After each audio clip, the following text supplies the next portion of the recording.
We are back for another Christian review of regular books and no spoiler review of Only the Guilty Survive by Kate Robards. Let's get into it.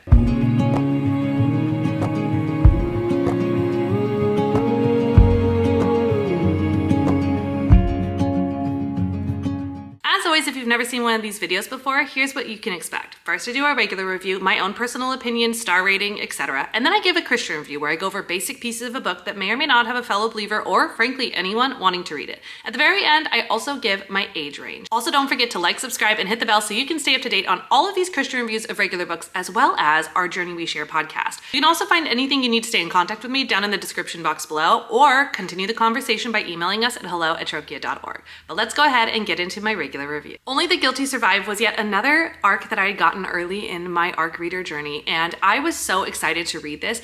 First off, it's a cult type book. So it's following a girl who is the sole survivor of a cult, and everyone else was killed in that cult. So you're seeing it during the time that she was in that cult, and then after the fact when she is then talking to a podcaster who wants more information about how this all went down.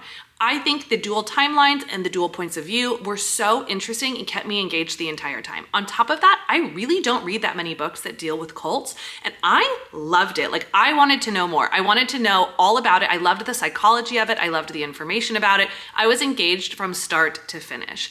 This book definitely kept me going. I wanted to know, and I loved the kind of like psychology around the main female character who was the sole survivor and how she processed all of these different pieces. I ultimately rated this book 5 stars. I loved it, and it really did just keep me engaged. I still think about this book to this day. It was over a year ago that I read it and over 200 books ago, and I still think about it. Like, I think I may reread it in the future.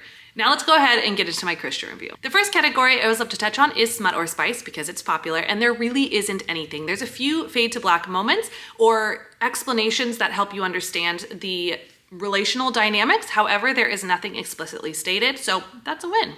The second category is if there's any explicit language, and there is one word in that entire book, and it is menial. I think you could probably not even worry about it. So again, I love that.